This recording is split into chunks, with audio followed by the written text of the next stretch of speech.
Hi everybody, and welcome to our module on chronic kidney disease. Chronic kidney disease is a slow, steady fall in creatinine clearance, and the words slow and steady are important. Patients who have a sudden, rapid fall in creatinine clearance have acute renal failure that can develop over hours or days, and I talk about that in another video. Patients with chronic kidney disease have a fall in creatinine clearance that evolves over months and years. And blood tests in these patients will show a consistently elevated BUN and creatinine. That's the hallmark of chronic kidney disease. Eventually, chronic kidney disease progresses to dialysis for many patients, and we'll talk about dialysis later in this video. And the most common causes of chronic kidney disease are diabetes and hypertension. Patients with diabetes develop diabetic nephropathy. Patients with hypertension develop hypertensive nephrosclerosis, and both of these conditions can lead to chronic kidney disease. Rarely you will see patients with chronic kidney diseases with other causes. For example, glomerulonephritis can cause chronic kidney disease, so can cystic kidney disease. We categorize chronic kidney disease by stages based on the glomerular filtration rate. So a normal GFR is greater than 90, and patients who have stage 1 chronic kidney disease have maintained a normal GFR, but they have a rise in BUN and creatinine, or they have protein in the urine. They have some evidence of chronic kidney disease, even though their GFR hasn't yet begun to fall. Stage 2, 3, and 4 represent progressive lowerings of the GFR. Patients in stage 4 are approaching dialysis. And finally, patients with stage 5 CKD have a GFR that's less than 15, and usually these patients are on dialysis. Patients with chronic kidney disease are at risk for a number of adverse outcomes. The first one, obviously, is progression to dialysis. But beyond this, what you really want to know for your boards, this is very high yield, is that patients with chronic kidney disease are at very high risk for cardiovascular disease and infection. Patients with CKD have a risk of cardiovascular disease similar to patients who already have established CAD. So they have rates of stroke and myocardial infarction that are very high. This happens because CKD leads to accelerated atherosclerosis, and the most common cause of death in adults with chronic kidney disease is not renal failure, it's cardiovascular disease like stroke and MI. In addition, patients with CKD are immunocompromised, and infections are very common. In fact, infections are the most common cause of death in children with CKD, and they're the most common cause of death in patients who have kidney transplants for CKD. Renal replacement therapy, or RRT, is the fancy name for various forms of dialysis, which we'll talk about in just a minute. And in general, renal replacement therapy is indicated when patients have a GFR that is less than 5, or a GFR in the 5 to 15 range, but one of the AEIOU indications for dialysis. So the AEIOU indications are acidemia, electrolytes, meaning hyperkalemia, intoxication, meaning an overdose of a dialyzable substance, and we'll talk about those in the next slide, an overload of fluid, meaning congestive heart failure and pulmonary edema, and finally uremic symptoms, and symptoms of uremia are pericarditis or encephalopathy. And of all the AEIOU indications, the most common that are used to indicate the need for dialysis are hyperkalemia and volume overload. Patients who have chronic kidney disease often develop these things and then have to go on dialysis. Shown on this slide is a list of dialyzable substances, meaning substances that can be removed from the blood by using dialysis. And they're usually remembered by the mnemonic SLIME for the first letter of each of the 5 substances. The S is for salicylates, meaning aspirin. The L is for lithium, the I is for isopropyl alcohol, the M is for magnesium laxatives, and the E is for ethylene glycol. So patients who have overdosed on one of these substances are sometimes referred for dialysis to remove these substances from the body more rapidly. Now let's talk about dialysis methods. There are 3 major methods of dialysis, and we'll go through each of them one at a time. The first method is hemodialysis. This is also the most common way that dialysis is performed. Hemodialysis requires special vascular access, and we'll talk about this in a few slides. Patients usually have something called a fistula placed for access for dialysis. Once that access is available, blood is pumped from the body through a filter and then back to the body. So essentially the filter is doing the job that the kidneys normally would do. This is a picture of a man hooked up to a dialysis machine shown on the screen here. Patients with chronic kidney disease who require dialysis usually go to several sessions of hemodialysis, a few hours at a time. Usually they go 3 times per week to a dialysis center. They're hooked up to a machine like this. They can read a book or watch a movie, and after 3 hours they're done, and then they come back again a few days later. In addition, hemodialysis can also be done emergently in special situations. So for example, in a patient with acute hyperkalemia, emergent hemodialysis could be arranged in order to reduce the plasma potassium level. And the main risk of hemodialysis is hypotension. So a large volume of fluid is removed from the body when patients have hemodialysis, and this can drop the blood pressure. And so for this reason, hemodialysis is usually done for patients who are stable in the outpatient setting. It's not usually done for critically ill inpatients who may have low blood pressure. Those patients usually can't tolerate the volume shifts of hemodialysis. Second dialysis method is called peritoneal dialysis. In this form of dialysis, fluid is cycled through the peritoneal cavity in the abdomen, and the peritoneum is used as a dialysis membrane. If you look at this drawing on the screen here, a fluid is pumped into the abdomen and substances diffuse back and forth across the peritoneal membrane, and then waste drains out into a bag. The patient has to be able to attach a catheter to a pump in order for this to work, and the pump needs to cycle for about 4 to 6 hours per day. Usually this is done at home during sleep. So this is a method of dialysis for select patients who are highly motivated and are willing to hook themselves up to the pump at night so that they can be dialyzed while they sleep. The advantage of this method is that patients can do it at home during sleep, and they don't have to go to a dialysis center 3 times a week for hemodialysis. The major risk of this form of dialysis obviously is peritonitis. Since you're inserting catheters into the abdomen, what can happen is the catheters can have bacteria, and that can lead to peritonitis. Final method of dialysis is called hemofiltration. This method involves the constant slow filtering of blood. This is usually done at the bedside and usually done in critically ill patients. This is a picture of a patient hooked up to hemofiltration in the ICU shown on the screen here. And because the rate of filtration is slow, this form of dialysis usually doesn't cause hypotension. So this can be done in critically ill patients who may have soft blood pressure. The disadvantage of this is that it runs continuously, so it's only done in the ICU in patients who are bedbound and are being treated for critical illness. This is sometimes referred to as CVVH. I just tell you this so you'll recognize it when you hear it on the wards. This stands for chronic veno-venous hemofiltration. The H is for hemofiltration. Let's talk about vascular access. If you want to perform hemodialysis on a patient, you need to have access to the vascular system. For acute dialysis in someone who has acute renal failure and hyperkalemia, a central line is usually placed. But for patients who are going to be outpatients, going to outpatient hemodialysis 3 times a week for a long period of time, the ideal method of vascular access is called a fistula. This is a surgical connection between an artery and vein placed somewhere in the body, usually in the arm. And the reason this is used is because it's been shown in studies to have the lowest rate of thrombosis and infection. You can't leave a central line in patients for long periods of time. The central line will become infected. Fistulas, on the other hand, can remain for long periods of time, and the rates of infection and blood clots are very low. The way that vascular access through a fistula works is shown in the drawing on the screen here. A surgeon places a connection between an artery and a vein, usually in the arm. What this is going to do is cause high pressure blood from the artery to flood into the vein, and the vein will become massive and engorged. You can see these on patients who have fistulas. Once the vein is massive and engorged, it's easy to use for access. You can connect the dialysis machine to it. That will draw blood into the machine, and then another line will send the blood back. And so now what you've got is blood going out of an engorged vein into a hemodialysis unit and then back to the patient.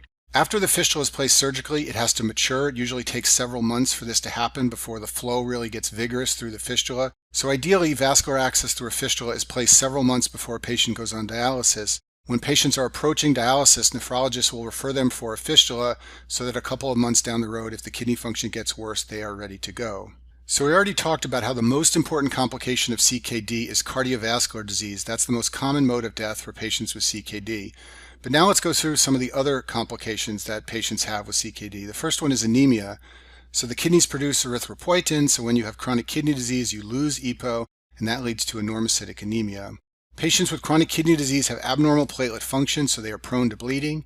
And then we've already talked about how patients with CKD commonly develop infections. This is because neutrophils don't function normally in patients with CKD. Chronic kidney disease leads to dyslipidemia. Usually the elevation is mostly in triglycerides. One of the reasons for this is because protein is lost in the urine, and this stimulates the liver to synthesize more protein, and along with that, the liver will produce more triglycerides. In addition, patients who have CKD have poor clearance of chylomicrons and VLDL particles, and so for all of these reasons, they can develop abnormal lipids, especially hypertriglyceridemia. Sexual dysfunction is very common in patients with CKD. Men develop erectile dysfunction, and women who are of reproductive age develop anovulation. And then finally, chronic kidney disease leads to important abnormalities of calcium and phosphate, so let's talk about that now. This slide shows what happens to calcium and phosphate levels in patients with CKD. So when the kidneys are sick, they do not excrete phosphate normally, so patients with CKD commonly have hyperphosphatemia. In addition, the sick kidneys do not activate vitamin D, so you have decreased levels of the active form of vitamin D. This leads to less calcium being reabsorbed from the gut.